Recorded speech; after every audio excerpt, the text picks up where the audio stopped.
한 번 더 인사할까요? 기도하기 좋은 밤입니다. 네. 지금 저희 담임 목사님께서는요, 한성교회는 서울에 있는 큰 교회입니다. 거기 이제 집회 인도를 하러 가셨습니다. 거기도 이제 집회가 한참 이제 진행 중인데요. 그곳에 우리 강력한 역사가 일어날 수 있도록 기도 부탁드립니다. 더불어 오늘 이곳에도 성령께서 함께 하시기를 기도합니다. 아멘. 여러분 답정너 아세요? 답정너라는 말을 아세요? 아십니까? 답정너가 무슨 말이죠? 답은 정해져 있다. 너는 대답만 해. 그러니까 답은 정해져 있으니까 너는 대답만 해. 라는 말이 답정너라는, 오늘 이제 제목이 답은 정해져 있다인데요. 예를 들면은 여자친구가 남자친구에게 묻습니다. 오빠, 오늘 뭐 먹을까? 이렇게 물어요. 그럼 오빠가 김치찌개 먹을래? 이렇게 얘기합니다. 여자친구 뭐라고 대답할까요? 별로 이렇게 표정이 좋지 않아요. 그것도 좋지만 벌써 싫은 거죠. 그것도 좋지만 이러면서 점점점. 아 그래? 그러면 해물탕 먹으러 가자. 해물탕. 싫은 거죠. 그다음 뭐 감자탕, 뭐 순대국밥, 뭐 저기 다 싫어. 그러다가 답답해서 네가 얘기해라 하면서 막 짜증 나고 막 그런 얘기를 하죠. 그러면 이제 뭐 스파게티 먹으러 가고 뭐 다 그런 거 아니겠습니까? 이게 지금 울리나요? 그죠? 이게 제 귀에도 지금 울리는데 여기서 이렇게 많이 도는 것 같아요. 고맙습니다. 그래서 이제 아직도 조금 울려요. 그래서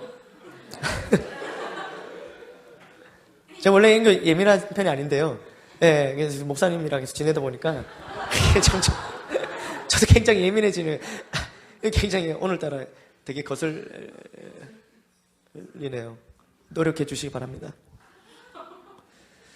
그래서 이게 이제 남자친구 입장에서는 답답한 거죠. 아니 그럴 거면 처음부터 얘기를 해주지라고 얘기하면서, 그래서 다음에 또 묻죠. 여자친구가 오빠 오늘은 뭐 먹으러 갈까? 그래서 너 먹고 싶은 거. 이게 정답일까요? 또 그렇지도 않아. 그렇게 얘기해도 별로 안 좋아해. 참 이거 좀 골치 아픕니다. 이제 우리 뭐 결혼하신 이제 우리 남자 집사님들이야 뭐 그럼 때려차보라 이런 거 말 보면 되는데, 그렇지만 우리 아직 청년들은 그렇지 못합니다. 우리 아주 뭐 그런 입장이 안 됩니다. 진짜 때려치울까봐 뭐 그렇게까지 강력하게 얘기하지 못합니다. 그래서 이제 뭐 답정너 뭐 이런 말들이 나왔는데요.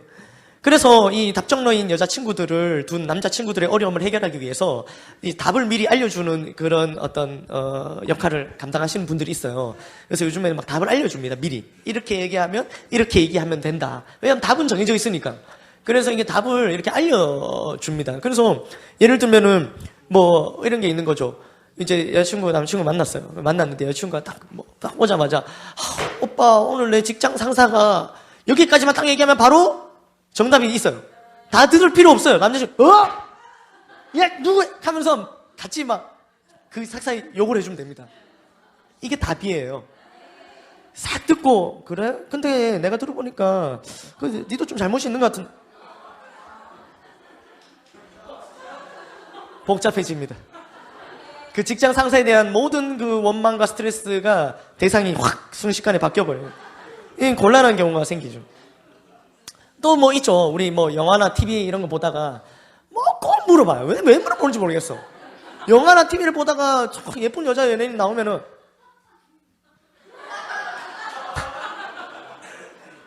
제가 예뻐, 내가 예뻐. 왜 꼭 물어봐요. 꼭 물어봐요. 뭐라고 대답해야 됩니까? 답은 정해져 있어요, 여러분. 답은 정해져 있어요. 제가 예쁘다고? 그게 네가 솔로인 이유야. 재현아, 괜찮아. 지금 솔로 괜찮아. 얼굴 터지겠다. 답은 정해져 있어요. 뭐라고 대답해야 됩니까? 제가, 내가, 뭐라고 대답해야 됩니까? 둘 다 이뻐? 이래도 됩니까? 예. 막, 우리 더 역정 내주면 좋아요. 야, 그걸 물어보면 뭐 하냐고. 당연히 너지. 이러면서, 야, 비교할 걸 비교해. 이러면서, 이렇게 막 오버해주고 이러면 얼마나 좋아하는지 몰라요. 답은 정해져 있습니다. 그죠? 그래서 뭐, 이렇게, 오늘 뭐, 간단하게 우리, 한번 웃어봤는데요. 인생의 진정한 답은 성경에 기록되어 있죠.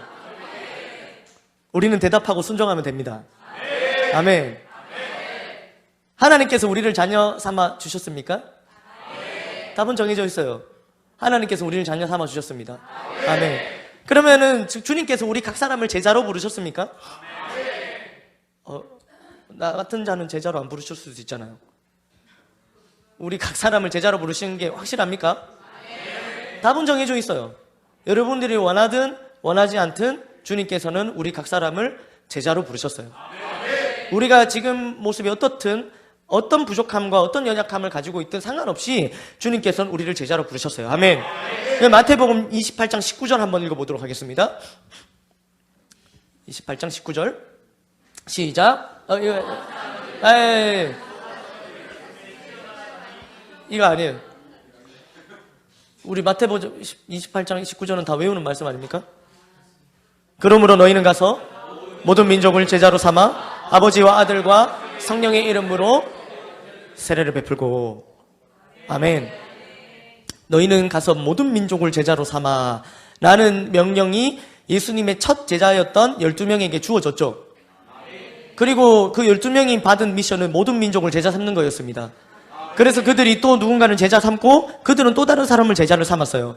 그리고 제자 내려와서 그 복음이 우리한테도 전해졌고 그 전해진 복음은 우리를 제자 삼기 위한 복음이란 말이에요. 아멘. 우리는 뭐 모든 민족 아닙니까? 뭐 외계인입니까? 그렇지 않잖아요.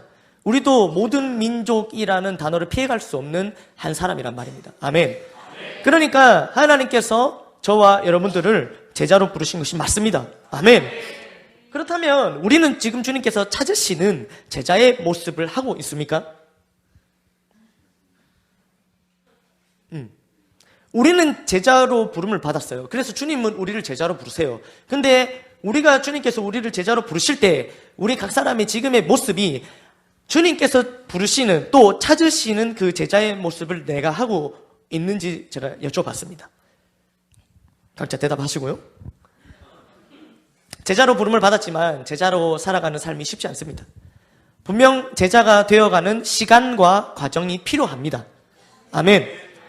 주님의 12제자가 그랬던 것처럼 말이죠. 처음부터 주님은 우리를 제자로 부르세요. 그러나 처음부터 우리가 주님의 부르심을 받았을 때 처음부터 바로 제자의 모습을 다 갖춰가는 건 아닙니다. 예수님께서도 베드로를 처음에 제자로 부르셨어요. 그러나 딱 처음에 그 베드로의 모습은 절대 제자의 모습이 아니죠. 시간과 과정이 필요한 겁니다. 아멘. 그러니까 우리는 지금 제자로 부름을 받은 거는 확실하지만 지금은 그 제자가 되어가는 시간과 과정을 보내고 있는 중이죠. 아멘. 오늘 본문에는 많은 무리들이 예수님을 따릅니다. 성경은 분명히 무리들과 제자를 구분합니다. 무리와 제자를 구분해요. 예수님께서는 무리와 함께 가시다가 돌이키시면서 이렇게 말씀하세요. 25절 한번 읽어볼까요? 시작. 수많은 25절 시작. 수많은 무리가 예수님과 함께 가고 있었어요. 근데 예수님이 이렇게 가다가 수많은 무리가 따라오고 있었겠죠? 따라오는데 예수님이 확 돌이켜갖고 잠깐만 하면서 얘기를 하신 겁니다. 굳이 가시던 걸음을 멈추시고 돌이키셔서 얘기하시는 거겠죠. 그죠? 무슨 말씀을 하셨는지. 주님께서는 모두를 제자로 부르셨지만 제자가 되지 못하는 경우를 지금 말씀해 주고 계신데요. 제자가 되지 못하는 경우 세 가지를 오늘 본문을 통해서 말씀하고 계신데 그 첫 번째입니다. 26절인데요. 읽어보도록 하겠습니다. 시작. 물은 내게 오는 자가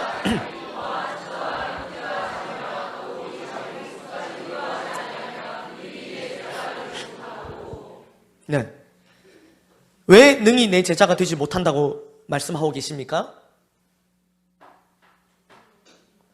부모와 처자와 형제와 자매와 더욱이 자기 목숨까지 미워하지 아니하면 내 제자가 안 된다고 얘기했어요. 그러면 뭘 미워해야 제자가 되는 겁니까? 자기 부모와 처자와 형제와 자매와 더욱이 자기 목숨까지 미워해야 제자가 된대. 어떡합니까? 제자가 되시렵니까? 포기할까요?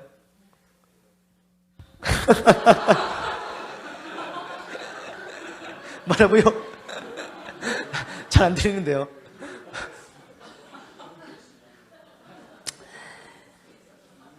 갑자기 돌이키셔갖고 이 얘기를 하시는 거예요.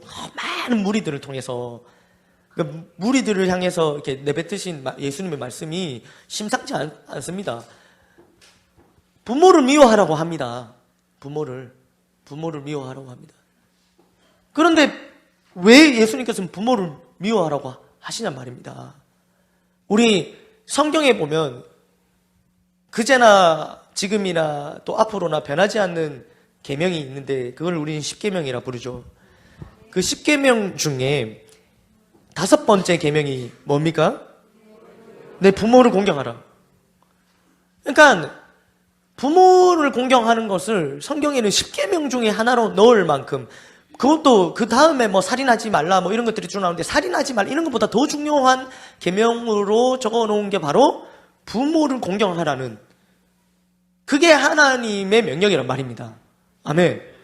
그럼 하나님께서는 부모를 공경하라고 얘기를 하셨는데 왜 예수님께서는 지금 부모를 미워해야 제자가 될 수 있다라고 얘기를 하시냔 말입니다. 이게 좀 안 맞는 거 아닙니까? 십계명을 찢어버리거나 오늘 이 누가복음 24장을 찢어버리거나 둘 중에 하나를 찢어버려야 되는 거 아니겠습니까? 다 찢어버리자고요? 뭐라고요? 그런데 오늘 여기에서 미워하다라는 단어는 미세오라는 단어인데요. 미세오. 미워하다, 미세오라는 단어는 그 뜻은 미워하다라는 게 문자적인 뜻은 맞습니다. 그러나 오늘 이 본문에서 사용할 때는 과장법적인 표현으로 사용을 했던 겁니다. 이 미세오라는 단어를. 그래서 실제적으로는 미워하다라는 뜻이 아니라 덜 사랑하다라는 의미입니다. 덜 사랑하다. 그러니까 이 말씀의 뜻이 실제로 미워해라, 그래야 제자가 된다라는 말의 뜻이 아니라 덜 사랑하라, 그러니까 마음으로 미워하라는 것이 아니라 예수님보다 덜 사랑해야 된다라는 표현인 거죠. 아멘. 그러니까 예를 들면은 이것은 우선순위에 관한, 사랑의 우선순위에 관한 부분이 될 수 있는데요. 예를 들면 부모님이 예수님을 따르는 것을 반대할 경우가 있습니다. 부모님이 예수님을 따르는 걸 반대하는 경우가 있어요. 그러한 경우에는 부모님보다 먼저 예수님을 택하여야 한다는 의미인 거예요. 부모님이 예수님 따라다니지 마 이렇게 얘기했다고 성경에 부모를 공경하라 했다 해서 우리가 예 알겠습니다, 저는 예수님 따르지 않겠습니다 라고 하는 것이 성경대로 행하는 것이 아니라는 거예요. 먼저는 부모를 공경하는 것이 베이스가 맞습니다. 그러나 부모님께서 요구하시는 것이 예수님을 따르지 마라 라는 것일 때는 따르지 않아도 된다는 거예요. 반대로 얘기하면 그거 외에는 다 부모님 말씀 들어야 되는 거예요. 그렇죠? 친구들. 아멘. 부모님 다 듣고 계세요. 크게 한번 해드릴까요? 시원하게. 시작. 별로 만족해 표정이 아닌 부모님들이.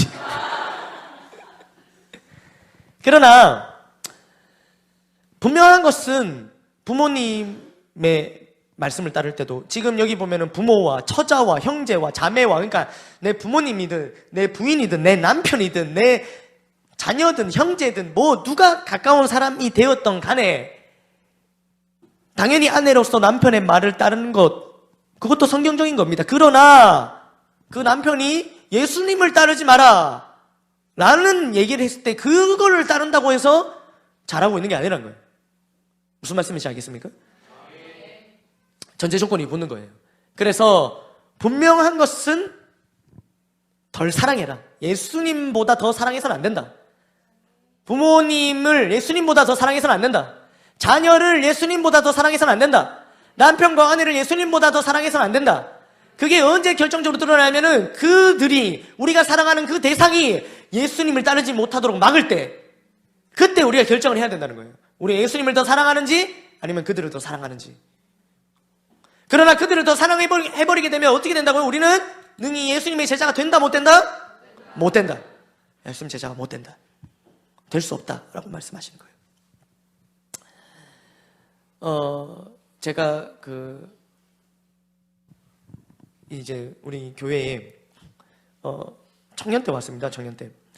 그 당시 26살 2012년이었고요. 그때 11월 11일 날 왔어요. 근데 이제 저는 이제 대학교 졸업반이었고요. 그 당시에 저는 수학을 전공해서 이제 수학 선생님을 하려다가 이것도 아닌 것 같아갖고 취업을 하려고 제가 어학연수도 갔다 오고 그래서 이제 취업 준비생이었어요. 말하자면. 그런데 그 와중에 이제 제가 이전에 다니던 교회 아버지가 목회하시던 그 교회에서 아버지가 은퇴하시면서 제가 그 교회에서 나오게 되었습니다. 그러면서 이제 우리 교회 우리 목사님을 딱 만나갖고 우리 교회를 다니기 시작을 했죠. 근데 이제 제가 예배가 회복되고 신앙이 회복되기 시작했어요. 제가 이게 아주 오랫동안 침체였거든요. 전형적인 그 모태신앙으로서 저 안에 예배 감격이라든가 기도가 뭔지도 잘 몰랐고 기도 응답 얘기하면 기도 응답이 까마득해요. 왜냐하면 기도를 해본 적이 없으니까.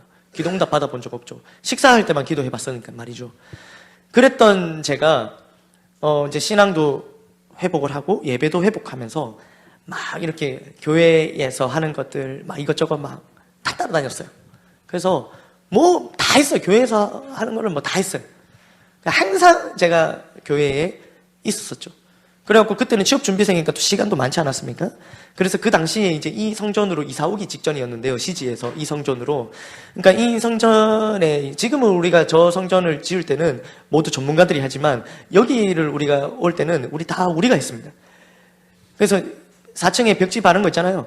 그거 제가 발랐습니다. 뭐 저 혼자 바른 건 아니지만 우리 여자 집사님들이 풀 발라주면 제가 갖다 붙이고 칼로 자르고 뭐 이런 거 다 했습니다. 4층에 3층에. 그러니까는 그때 시간이 많으니까 그때 뭐 늘 교회에 와갖고 그런 거 막 교회에 이렇게 이사 돕고 또 이제 뭐 맛있는 거 사주시면 얻어먹고 뭐 그렇게 하고 있었는데, 그러면서 훈련 받으면서 아주 제 신앙은 계속 성장하고 변화되기 시작했죠. 근데 이제 교회에서 하는 것들이 많이 늘어나다 보니까 집에 계속 늦게 들어갔죠. 근데 그전에는 제가 집에 빨리 들어갔느냐? 그렇지 않았어요. 그전에도 저는 늦게 들어갔어요. 그때는 놀다가 늦게 들어갔죠. 그런데 똑같이 늦게 들어가지만 늦게 들어가는 이유와 목적이 달라지면서 그 모습을 부모님이 아주 좋게 보셨던 거죠. 딱 보면 압니다. 이게 놀다 들어왔는지 사역하다 들어왔는지 저는 얘기 안 해도 이게 보면은 딱 알 수 있습니다. 그래서 저는 한마디도 하지 않았지만 부모님 알고 계셨다는 거예요. 그래서 내심 좋아하고 계셨어요.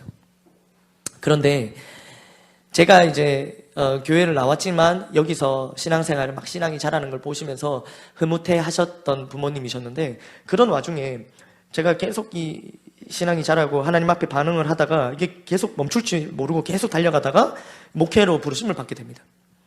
그래서 제가 이제 부모님께 말씀을 드렸죠. 그랬더니 두 가지 반응. 아버지는 안 된다.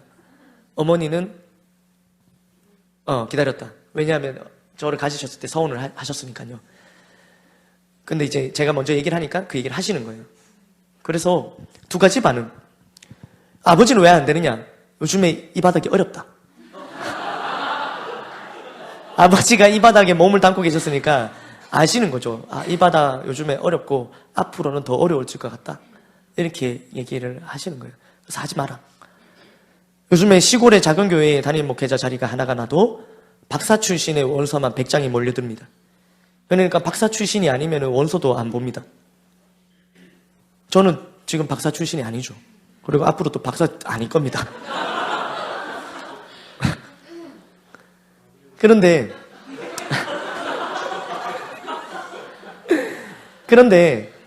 그렇게 얘기를 하시는 거예요. 그래서 일단은 두 분의 반응이 달랐기 때문에 어느 정도 갈등을 저는 예상을 했지만 뭐 저는 하나님께 부름을 받았기 때문에 그냥 계속 제 갈 길 갔죠. 근데 어머니는 계속 지지를 해주셨어요. 오케이, 내가 밀어줄게 하면서 쭉쭉 지원을 해주셨어요. 그런데 그러다가 이제 신대원을 가야 되는 이제 시기가 온 거죠. 이제 그래서 신대원을 가야 되는데 신대원을 준비를 하는 과정에서 또 다시 마찰이 생기기 시작합니다. 우리는 목사님께서 대신대를 가라. 대신대면 충분하다. 이렇게 얘기를 하셨고 제가 대신대를 간다고 하니까 집에서 난리가 난 겁니다. 아까도 말씀드렸지만 박사 출신이 시골에 원서를 넣어도 튕기는 마당에 이 지방대 신대원 출신은 더 말할 것도 없는 겁니다. 쉽게 말해서. 그런데 이제 제가 이 지방대 신대원을 간다고 하니까 난리가 난 거죠. 아버지는 제가 뜻을 안 굽히니까 이미 아버지가 오케이 하시고 이제 언제 유학을 보낼까 그 생각하고 계셨거든요. 총신 갔다 오면은 바로 유학을 보내야겠다 이 생각을 하고 계셨던 찰나에 저는 총신은 웬걸? 대신을 가겠습니다 이렇게 얘기하니까 이게 난리가 난 겁니다. 근데 아버지는 뭐 그때도 난리를 하셨으니까 뭐 오케이 하는데 근데 어머니까지? 어머니 안 계시죠? 어머니 난리가 난 겁니다. 어머니가 반대하시기 시작하는 거예요. 그러면서 안 된다. 이거는 절대로 받아들일 수 없다. 라고 얘기를 하시면서 결사 반대를 하기 시작하신 거예요. 그러면서 이제 제가 이 얘기는 한번 한 적이 있는데요. 지난 얘기고 또 이 얘기는 제가 평생 할 거니까요. 어쩔 수 없습니다. 사실을 얘기하는 거니까. 제가 어머니로부터 메일을 하나 받았습니다. 메일을 하나 받았는데 그 메일을 아직도 가지고 있습니다.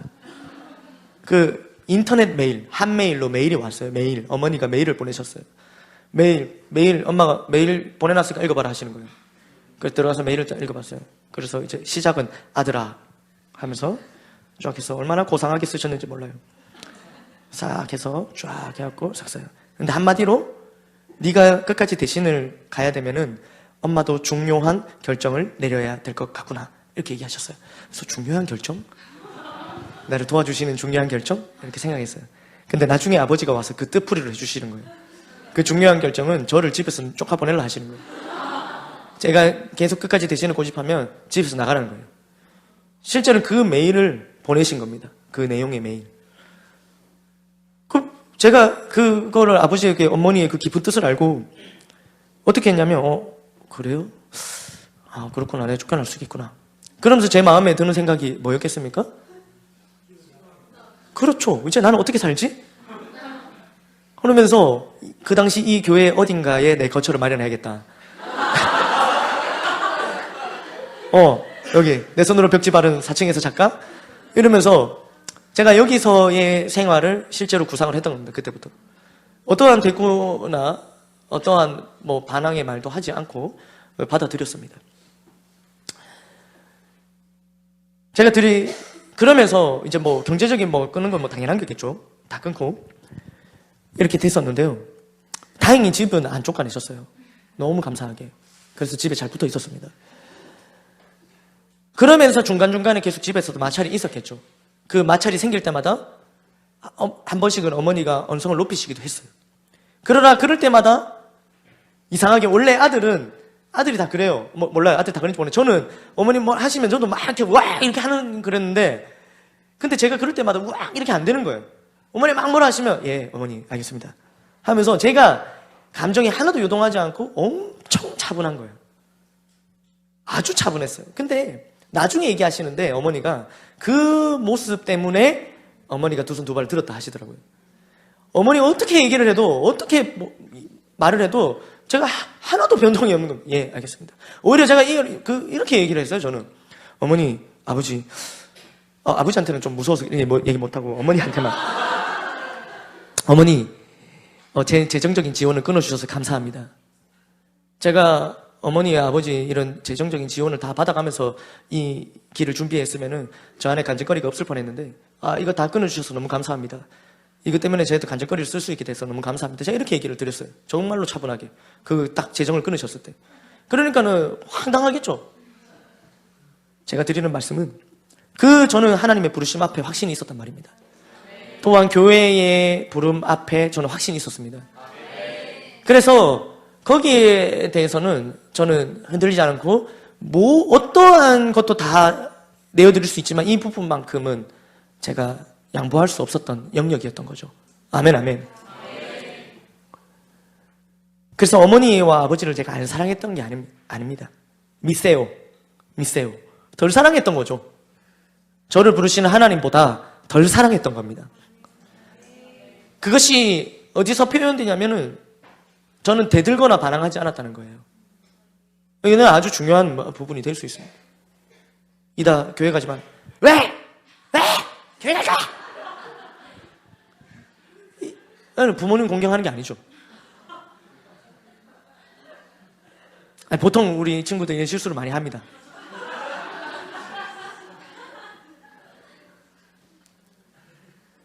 그래서 오늘 주님의 말씀은 우선순위 나보다 더 사랑하는 것이 없어야 된다.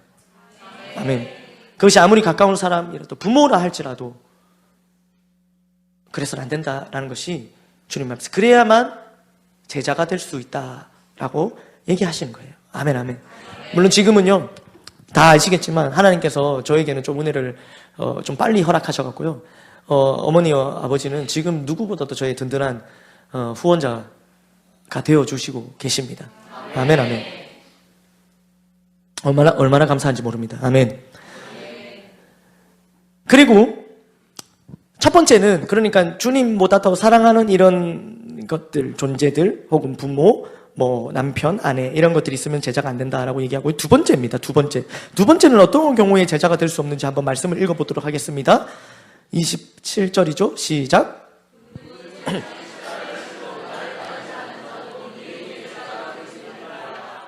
아멘.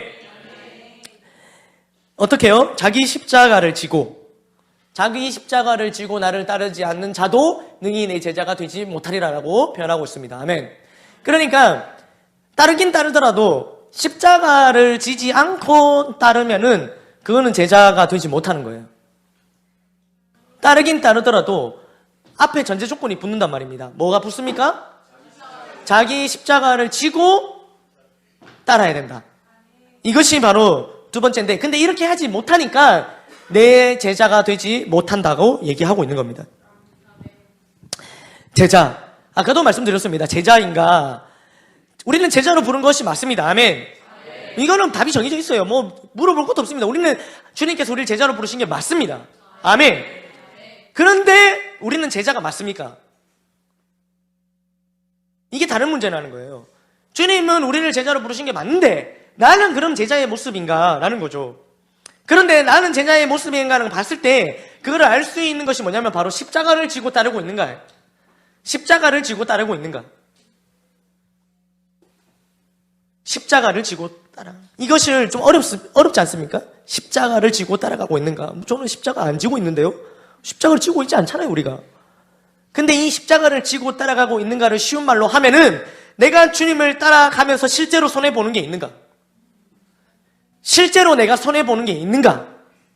그게 십자가를 지고 주님을 따르는 거란 말입니다. 내가 실제로 지금 손해보는 게 있는가? 시간, 물질, 심지어 우리 감정까지도 우리가 실제로 손해보는 게 있는가 말입니다. 우리는 오늘 예배를 드리기 위해서 모두 시간을 내어서 왔습니다. 아멘. 어떻게 보면 진짜 실제로 손해를 본 거죠. 물론 우리가 우리는 손해가 아닌 걸 알죠. 우리가 대가 지불한 이 시간보다 우리에게 공급되어지는 게 더 크다는 걸 우리는 알고 있습니다. 아멘. 그러나 제가 말씀드리는 지금 이 손해는 세상적인 기준으로 봤을 때, 세상적인 가치관으로 봤을 때에 말하는 손해를 말씀드리는 겁니다. 그러니까 당연히 이 시간에 여러분들 오늘도 하루 종일 여러분들 각 처소에서 새가 파지게 일을 하시고 지친 몸을 이끌고 그러면은 이 시간에 세상적인 가치관으로 봤을 때는 지금 금요일 밤 아닙니까? 집에 가서 씻고 치킨 하나 시키고 누워가. 얼마나 황금 같은 시간 아닙니까? 청년들, 불금 아닙니까? 불금. 지금 우리 오채연 형제는 저 머리 저래갖고 지금 여기 교회 올 머리가 아니에요, 저거. 조금만 더 연하게 하면 우리 노성환 집사님 머리랑 비슷하게.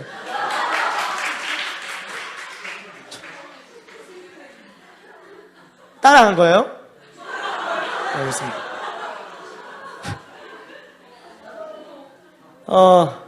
그러니까 지금 여기 있을 게 아니란 말이에요. 실질적으로. 우리 만약에 청춘 남녀들이 진짜 청춘 사업을 하기에는 지금 이게 여간 손해가 아닐 수 없습니다. 또한 우리가 예수님을 따라가다 보면은 또 우리 뭐 지금 교회도 건축 중이지 않습니까? 건축 중인데 우리가 실제로 물질을 건축 헌금으로 내어놓고 있지 않습니까? 아멘. 근데 이게 세상적인 가치관으로 봤을 때 이거 손해란 말이에요, 손해. 아니, 건축 좀 다 지고 나면 가지. 왜 지금 가갖고 손해를 보고 있나? 이런 얘기를 세상적인 가치관으로 하면 그렇게 얘기한단 말입니다. 감정은요, 우리 감정을 얼마나 소비하는지 모릅니다. 우리 또 셀 사역하고, 셀 사역만 하면은 셀 리더만 감정 이렇게 하나 좀, 우리 행복 모임 리더들 해보시면 알지 않습니까? 감정적으로 얼마나 많이 손해보는지 모릅니다. 그 영혼을 섬기기 위해서, 좋은 관계 맺기를 하기 위해서, 또 내가 맡은 셀 가족을 세우기 위해서 감정적으로 얼마나 손해를 보는지 모른단 말이에요. 그런데 이제 묻는 거예요. 그게 십자가다. 아멘.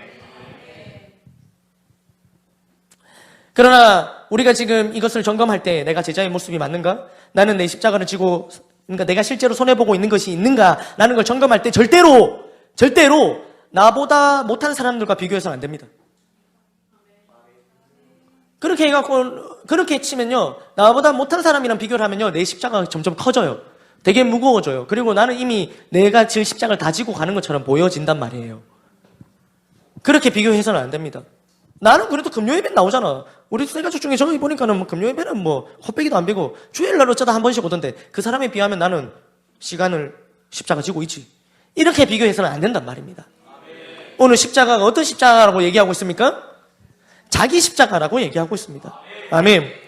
절대로 누군가 비교해서 지는 나의 십자가가 아니라 내가 마땅히 져야만 하는 나의 십자가, 자기 십자가를 지고 주님을 따라가야 된단 말입니다. 아멘. 그건 비교해서 되는 문제가 아니에요. 내가 져야만 하는 십자가가 있다는 말입니다. 그것을 마땅히 지고 주님을 따라갈 때 주님의 제자가 될 수 있다는 말입니다.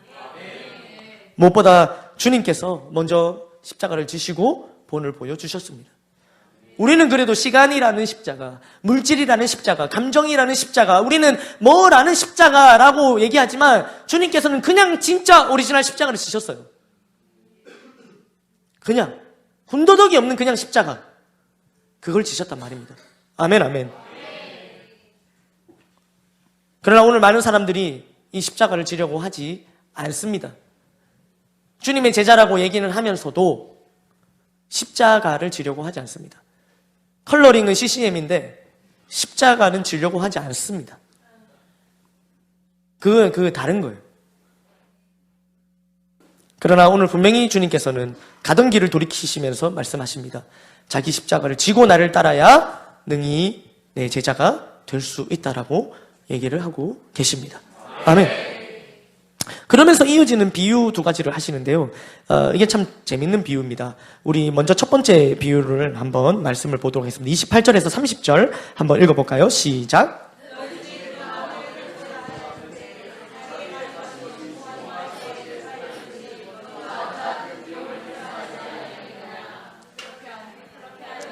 그 기초만 쌓고 능히 이루지 못하면 보는 자가 다 웃어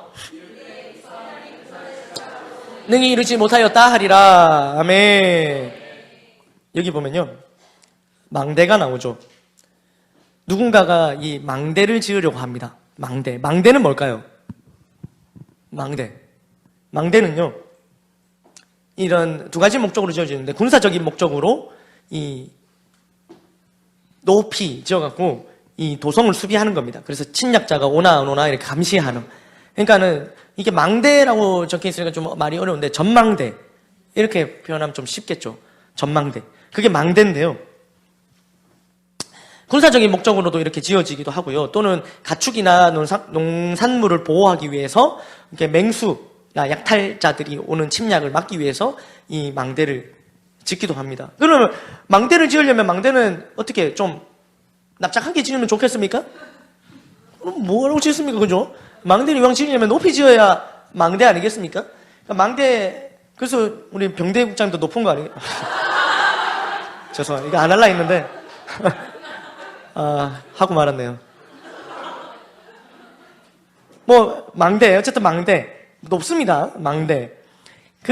이 망대를 지어야 되는데, 오늘 이 말씀이 하는 말씀을 한번 봅시다. 너희 중에 누가 망대를 세우고자 할진대, 자기의 가진 것이 준공하기까지에 족할는지는 먼저 앉아 그 비용을 계산하지 아니하겠느냐라고 표현하고 있어요. 그러니까 망대를 지으려면은, 거기에 필요한 그 재료, 또 비용, 이런 것들이 딱 있잖아요. 그러면 우리는 10m짜리 망대를 짓는다라고 계획을 딱 짰을 때, 그 10m에 필요한 망대에 필요한 재료, 그리고 비용, 또 일해야 될 사람들, 이런 것들이 다 대충 나오지 않습니까? 그걸 딱 계산해 보면은 저 망대를 완전히 완공할 수 있을지 없을지 딱 계산이 나오지 않느냐. 이 말입니다. 그런데, 그렇게 아니하여서, 그 계산 안 해갖고, 그 기초만 쌓고 능히 이루지 못하면, 보는 자가 다 비웃는단 말입니다. 망대 짓자! 하고 망대를 지었는데 망대가 요만해. 그러면 보는 사람이 다 비웃는 거지. 그게 망대가. 이렇게 얘기하는 겁니다. 그러면서 뭐랍니까? 이르되 이 사람이 공사를 시작하고 능히 이루지 못하였다 하리라. 이렇게 얘기하고 있는 거예요. 망대. 우리가 이게 이제 지금 건축을 하고 있으니까 이게 좀 연결이 됩니다. 근데 우리 교회 건축을 하고 있지 않습니까? 그럼 교회 건축하기 전에 우리가 4층짜리 건물, 지하 1층, 지상 4층짜리 그 건물, 딱 짓는단 말이죠? 그러면 딱 보면은 견적이 나와서 계산을 딱 해보면은 이걸 우리가 완공할 수 있겠다, 안 되겠다, 이게 계산이 나오지 않습니까? 그래갖고 이제 딱 계산이 나오면 이걸 딱 건축 들어가는 거 아니겠습니까? 아멘. 근데 그 계산을 안 해갖고 짓다가 말아갖고 중간에 2층짜리 해갖고 콘크리트만 남아있으면은 그게 지금 크리스천 마이클쌤 교회 대구 성시와 비전센터 이랬는데 비전센터가 빈 센터가 돼갖고 그러고 있으면은 이게 비웃지 않겠습니까, 사람들이? 그 말이에요, 그 말. 그러면은 우리는 지금 건축이 지금 잘 되고 있는 거 아니겠습니까? 그러니까 건축 짓기 전에 이미 계산 다 끝난 거예요. 딱 해보니까 이래 쫙 해갖고 해서 건축해서 2019년도에 들어가겠다. 처음 계획한 대로 지하 1층, 지상 4층. 계산해갖고 쫙 해갖고 쫙 들어가겠다. 이 계산이 딱 돼갖고 지금 그 계산대로 지금 계속 이루어지고 있는 게 아니겠습니까? 아멘. 문제 있습니까? 우리 짓다가 멈추겠습니까? 아닙니다. 잘 되고 있습니다. 아멘, 아멘. 그런데 이제 여기 보면은 이거 짓기 전에 안단 말이에요. 짓기 전에. 망대를 짓기 전에 알 수 있다. 망대를 짓기 전에 이게 다 완공될 수 있을지 없을지 계산을 보면 안다. 그 얘기를 하고 있습니다. 두 번째 비유를 볼까요? 31절, 32절입니다. 읽어볼까요? 시작!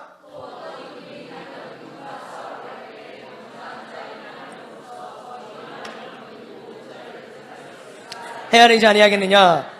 만일 못할 터이면 그가 아직 멀리 있을 때에 사신을 보내어 화친을 청할지니라. 아멘.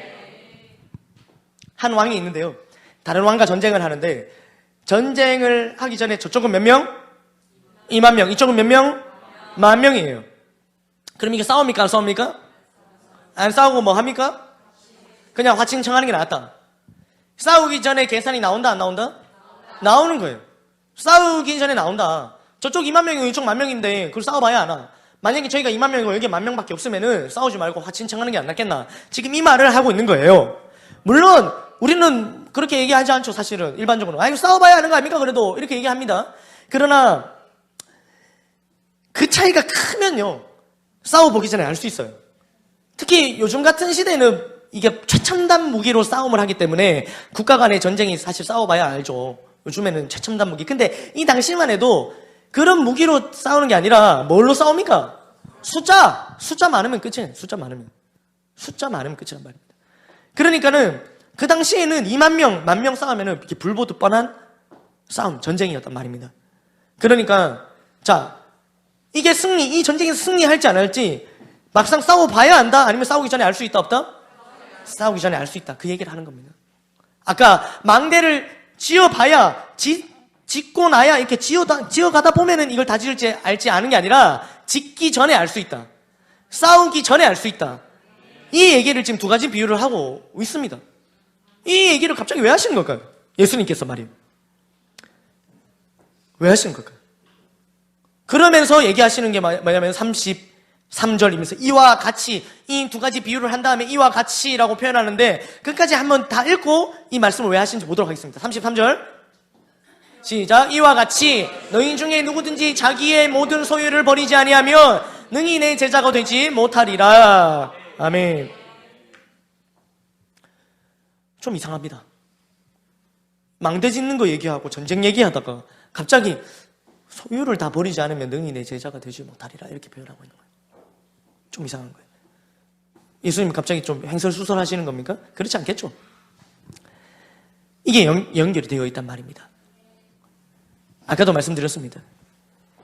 우리가 예수님께서 지금 이렇게 해야만 제자가 될 수 있다라고 얘기하고 계시는 거예요. 그러니까 이렇게 해야 제자가 되는데 이렇지 못하면 제자가 못 된다. 이렇게 얘기를 지금 하시면서 앞에 두 가지를 얘기하셨고 그 다음에 지금 바로 이 비유를 얘기하고 계시고 있어요. 그러니까 나보다 더 사랑하는 자가 있으면은 그러면 제자 못 된다. 너의 십자가를 지고 날 따라오지 못하면 제자가 못 된다. 두 가지 얘기하시고 이걸 얘기하시는데 이 얘기하시는 것은 내 제자가 될 수 있는지 아닌지는 제자로의 삶을 이렇게 계속 살아봐야 하는 게 아니라 그 전에 이미 알 수 있다. 미리 알 수 있다는 거예요. 제자가 될 수 있는지 아닌지 이게 미리 답이 정해져 있다는 겁니다. 그러면서 이 얘기를 하시면서 마지막에 뭐라고 얘기하시냐면 자기의 모든 소유를 버리지 아니하면 능히 내 제자가 되지 못하리라 라고 얘기하면서 세 번째 능히 내 제자가 되지 못하리라 라는 말씀을 하고 계시는 거예요. 자, 그렇다면 다시 한번 그 망대 비유와 전쟁 비유를 한번 다시 돌아가 보도록 하겠습니다. 망대를 왜 짓는다고 했습니까? 망대, 보호하기 위해서, 내가 가진 것을 보호하기 위해서 망대를 짓습니다. 그렇지 않습니까? 내가 가진 것을 보호하기 위해서 이 망대를 짓는데 말입니다. 그런데 이 망대를 짓는 일에 내 소유를 아끼게 되면은 내 소유를 지키기 위해서 망대를 짓는데 이 망대 짓는 일에 내 소유를 아끼면은 내 소유를 지킬 수 있습니까? 못 지킵니까? 못 지키는 겁니다. 전쟁입니다. 전쟁을 이겨야 우리가 가진 소유를 지킬 수 있지 않습니까? 전쟁에서 패하면 우리가 가진 소유도 지키지 못합니다. 그런데 이 전쟁을 위해서 내가 가진 모든 소유를 버리지 아니하고 내가 전쟁보다 내 가진 소유를 우리가 더 움켜쥘 때 어떻게 해야 됩니까? 이 전쟁에서 이길 수 있습니까? 못 이깁니다. 제자가 못 되고요. 제자가 못 되면 이 전쟁에서 승리할 수 없는 것입니다.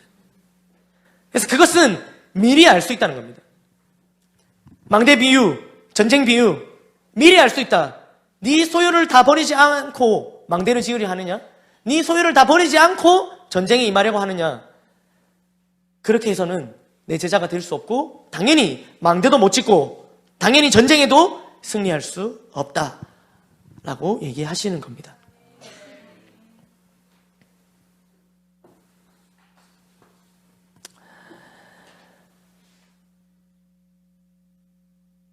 오늘 이렇게 하면서 말씀을 예수님께서 마무리하고 계신데요. 오늘 저는 말씀을 묵상하면서 이것이 예수님의 제자로 나도 부름받았고 예수님의 제자가 되기 위해서 하루하루 살아가고 있는데 근데 내가 오늘날의 삶, 나를 돌아보면 내가 제자가 될 수 있는지 없는지를 알 수 있구나 라는 사실을 제가 깨닫게 되었습니다. 결과는 이미 나와 있습니다. 답은 이미 정해져 있어요. 우리를 제자로 부르신 건 다 맞는데 우리가 예수님께서 찾으시는 그 제자가 될지 안 될지는 답이 다 정해져 있단 말이에요. 이게 아멘이 될 수도 있고 이게 굉장히 두려운 말씀이 될 수도 있습니다. 우리 결과가 이미 나와 있다라는 제가 이걸 말씀을 묵상하면서 그 노스트라다무스가 생각났습니다. 그 노스트라다무스가 뭐 하는 사람입니까? 예언하는 사람. 그러니까 딱 보고 이 결과를 딱 예언하는 사람 아닙니까? 근데 제가 그 노스트라다무스를 얘기하는 게 아니라 우리 교회에 그 노스트라다무스가 있다는 얘기를 들었습니다. 그 노진영 리더님인데, 그 노진영 리더님이 별명이 노스트라다무스랍니다. 저도 이번에 최근에 알게 됐는데, 미리 다 아신대요. 결과를 아신대. 그래갖고 누가 또 얘기하면 결과를 아신다는 거예요. 그래서 또 나한테 특히 무슨 말을 할지 그걸 다 아신대. 그래서 노진영 집사님이 이렇게 그냥 뭐 이렇게 왔잖아요, 교회를. 왔어. 근데 어떤 집사님이 아유 노진영 리더님 하면은 바로 아 됐어요 이렇게 얘기하신다는 거예요. 아무 얘기도 안 했어. 한마디도 안 했는데 아 됐어요 아 하지 마세요 이렇게. 무슨 말을 예상했던 걸까요? 아, 오늘 왜 이렇게 이쁘세요 이 얘기를 들으려고 예상을 하셨던 거야. 그러니까 그 얘기를 이미 들은 것처럼 아 됐어요 하지 마세요 이렇게 하고 그러니까 이걸로 하시고 아시죠 이거 노진영이. 그래서 막 자리를 피하시네. 그리고 이제 우리 탁재성 우리 선생님 주니어 선생님이 시온이에 대해서 뭐 얘기하려고 이렇게 막 찾아가서 아유 그 노진영 리더님 우리 시온이가 그러면 예? 시온이가 얘기만 해요. 예? 최시온 어디 갔어? 원래는 칭찬하려고 했어. 칭찬하려고. 근데 또 시온이 뭐 잘못했는 거 얘기하는 줄 알고 한 번씩 노스트라다무스 또 미끄러지기도 한답니다. 저희 목사님께서도 이런 제보를 해주셨는데요. 그 이제 물놀이 가서 이제 우리 영수 리더님이 아이들을 셋 막 데리고 막 물놀이 가고 막 이렇게 놀아주고 이렇게 간 거예요. 셋 데리고. 그래서 이제 목사님이 아유 노진영 리더님 옆에 있으니까 아유 오늘 참 좋지 않습니까? 그 남편이 이렇게 애들 놀아주고 이러면서 노진 예? 저요? 좀 이따 올릴걸요? 이렇게 딱 얘기했어. 아니나 다를까 저쪽에서 애들이 울고 영수 리더님은 딴 데 가서 이미 놀고 있고 애들 놀고 있고. 노스트라다무스 기가 막힙니다. 그러니까 이게 꼭 그래 해봐야 하는 게 아니라 결과가 이미 나오면 답이 정해져 있는 거예요. 왜? 이때까지 늘 그래왔기 때문에 그럴 수밖에 없는 거죠. 우리도 미리 알 수 있습니다. 나의 지금 영적인 상태를 어떻게 준비하느냐에 따라서 우리의 앞으로를 알 수 있다는 말이에요. 우리 아이들 보십시오.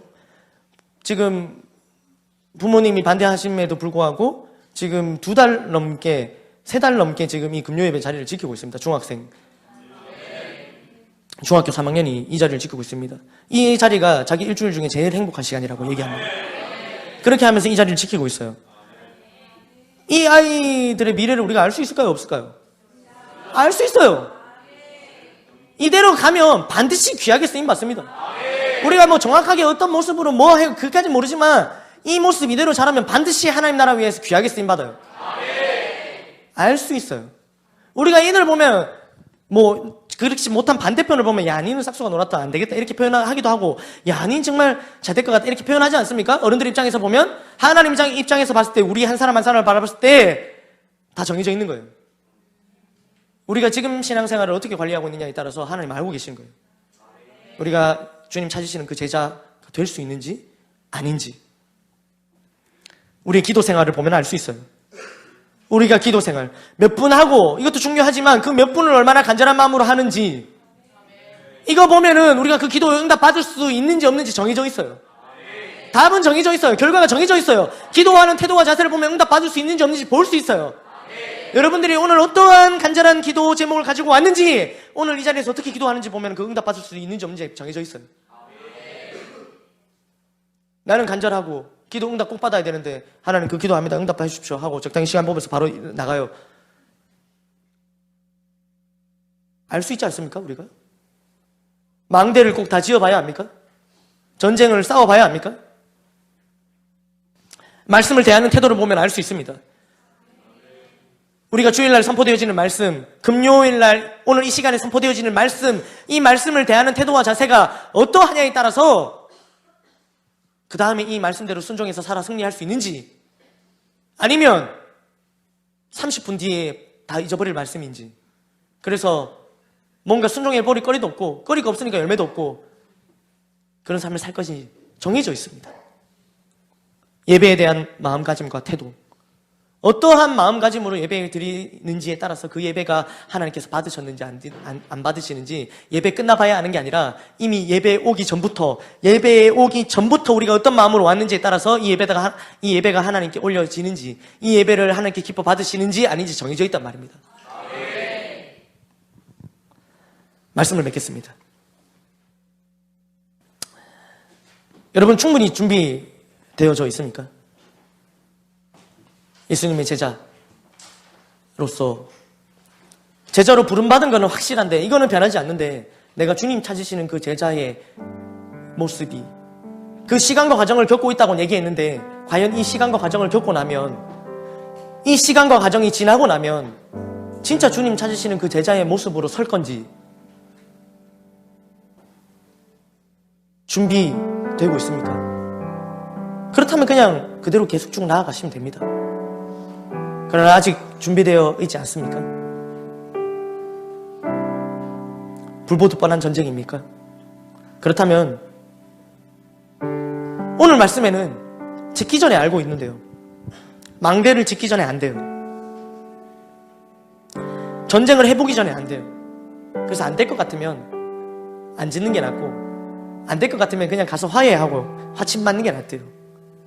그러면 우리는 준비가 안 되었으니까 오늘 주님의 말씀에 따라서 망대 짓는 것을 포기하고 전쟁을 포기하고 적과 화친을 맺어야 할까요? 오늘 말씀은 절대로 그렇게 하라고 주신 말씀이 아닙니다. 지금 그대로 한다면, 지금 이렇게 기도하면, 지금 이렇게 신앙생활하면, 지금 이렇게 예배드리면 답은 뻔하니까, 그러니까 아예 제자가 될 생각은 버려. 그러라고 주신 말씀이 아니에요.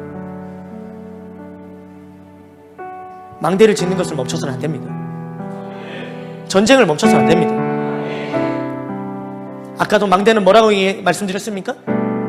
나를 지킬 망대, 우리 가정을 지킬 망대, 우리 셀을 지킬 망대, 우리 교회를 지킬 망대, 우리 민족을 지킬 망대입니다. 이거 반드시 완공시켜야 됩니다. 이를 위해 우리가 준비해야 되는 거예요. 준비가 안 되었으니까 짓지 마, 시도도 하지 마, 그게 아니라 지금이라도 준비해서 그거 완공시켜라고 말씀을 하시는 거예요. 전쟁도 마찬가지죠. 지금 그대로 가면 싸우면 져요. 지금 이렇게 기도하는데 사단과 싸워서 이길 수 있겠습니까? 지금 이렇게 예배드리는데 사단과 싸워서 이길 수 있겠습니까?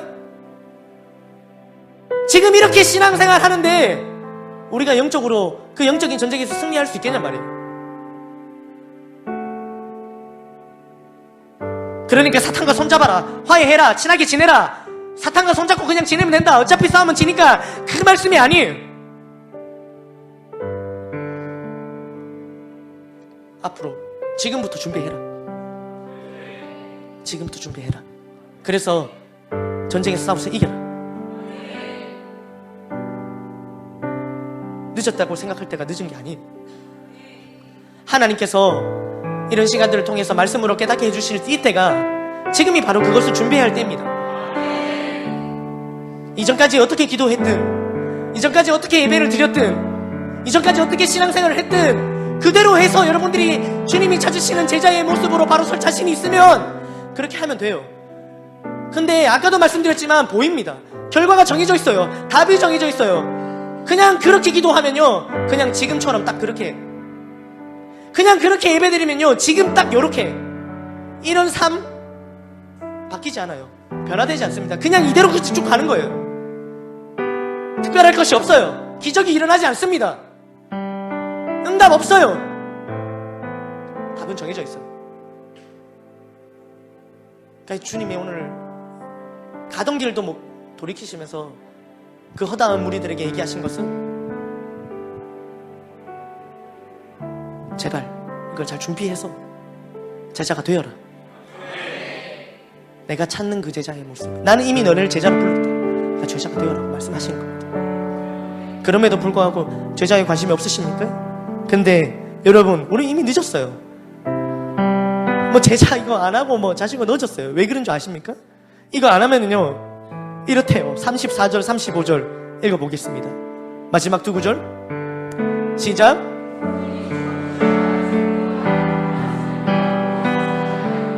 땅에도 걸음에도 쓸데없어 내버리느니라. 들을 귀가 있는 자는 들을지어다 하시니라.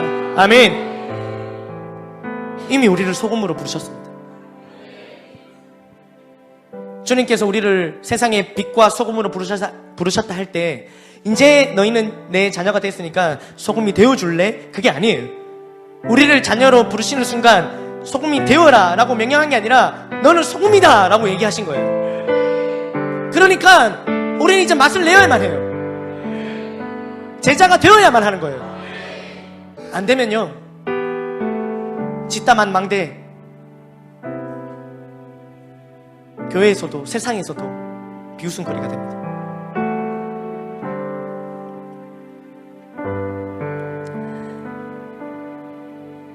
맛을 내는 소금, 제자. 부름받은 우리는 이 부름받은 사실은 이제 물을 수 없으니 우리에게 남은 선택은 한 가지입니다. 제가 오늘 드리는 말씀은 제자가 이래도 제자가 되시렵니까? 제자가 되실 분이요 라고 말씀드리는 게 아니에요. 제가 이 말씀을 드릴 때는 처음부터 답은 정해져 있었습니다. 우리는 이미 제자로 부름받았고요 제자가 되어야만 합니다. 그러려면요 지금 이대로 괜찮냐? 주님께서는 지금 알 수 있다. 네가 좋은 제자가 될 수 있는지 아닌지 그것을 물으시면서 다시 한번 우리에게 주시는 말씀은 지금이라도 준비되어지면 좋은 제자가 될 수 있다 라고 말씀해 주고 계신 것입니다. 이제 너희 늦었어. 이미 글렀어. 그 말씀을 하려고 이렇게까지 가던 길을 돌이키셔서 얘기하시겠습니까? 주님 그런 분이 아니에요. 그러나 분명한 것은 지금 이대로 계속 가면 그 결과, 그 신앙생활의 끝은 어떻게 될지 너희가 더 잘 알고 있지 않니? 그거 괜찮아? 라고 물으시는 겁니다. 사랑하는 여러분, 제자가 됩시다. 답이 정해져 있어요. 이곳에 답이 정해져 있어요. 어떻게 하면 좋은 제자가 되는지 답이 정해져 있어요. 어떻게 하면 우리가 오늘 가지고 온 그 기도 제목을 응답받는지 답이 정해져 있어요. 기도하면 돼요. 간절한 마음을 담아서 응답될 때까지 기도하면 응답받을 수 있어요. 답이 정해져 있는데 오늘 하지 않아요. 어떻게 하면 제자가 될 수 있는지, 어떻게 하면 제자가 못 되는지도 답을 다 정해주셨는데 우리는 하지 않아요. 우리 하지 않았던 지난날의 똑같은 삶의 패턴들을 멈추고 주님께서 오늘 요구하시는 진짜 제자로서의 삶을 살아가는 저와 여러분들 되기를 간절히 소망합니다. 네, 하나님께 모든 영광의 박수를